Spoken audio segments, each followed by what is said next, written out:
네, 제21대 국회의원을 선출하는 선거가 마무리됐습니다. 앞서 리포트에서도 보셨듯이 강원도 민심은 진보와 보수 사이의 균형을 이뤘는데요. 취재기자와 함께 이번 4.15 총선 결과에 대해서 좀 더 자세한 이야기 살펴보도록 하겠습니다. 스튜디오에 김선아 기자 나와 있습니다. 안녕하십니까?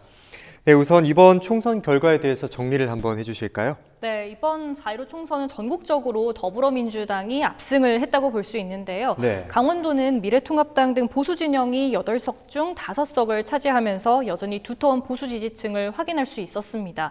투표가 마감된 직후에 실시된 지상파 3사 출구조사에서 강원도는 더불어민주당 3곳, 미래통합당 4곳, 무소속 1곳이 우세할 것으로 예측이 됐는데요.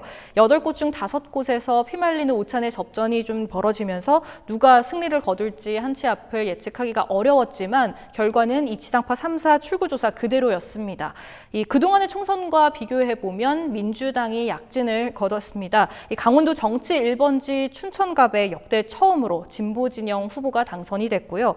원주, 갑, 을 모두 이광재 후보, 송기현 후보가 승리를 거뒀습니다.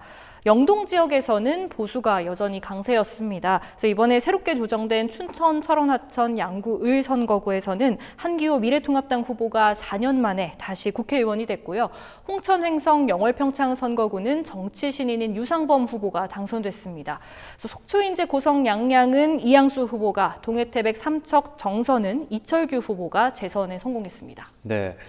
다음으로는 강릉 선거구로 한번 살펴보도록 하겠습니다. 미래통합당의 공천에 탈락했지만 불복해서 무소속으로 나온 권성동 후보가 당선이 됐죠. 네, 그렇습니다. 이 강릉 선거구는 그만큼 많은 관심이 집중된 곳이었는데요. 이 무소속 권성동 후보가 4선이라는 기록을 세우면서 당선됐습니다. 당선된 후에 바로 미래통합당 복당을 신청해서 앞으로의 정치 행보에도 좀 관심이 모이고 있습니다. 네. 또 이번 선거는 당초 코로나19 상황으로 투표율이 낮지 않을까 하는 우려가 있었는데 상당히 걱정과는 달리 높은 참여율을 보였습니다. 네, 그렇습니다. 강원도 투표율은 66%를 기록했는데요. 이 전체 유권자 132만 3,700여 명 중 87만여 명이 투표에 참여한 겁니다. 이렇게 투표율이 60%가 넘은 건 20년 만이라고 하는데요. 이 4년 전 지난 총선 때만 해도 이 투표율이 57.7%였습니다.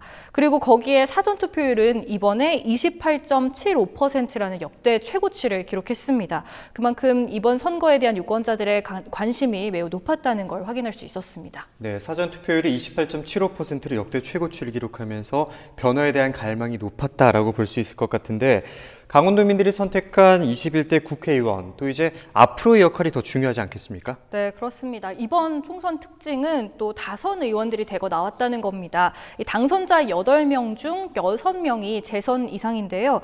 먼저 강릉의 무소속 권성동 당선자가 4선이라는 기록을 세웠고요. 네. 또 원주갑의 이광재, 춘천, 철원, 하천, 양구, 을의 한기호 당선자는 3선입니다.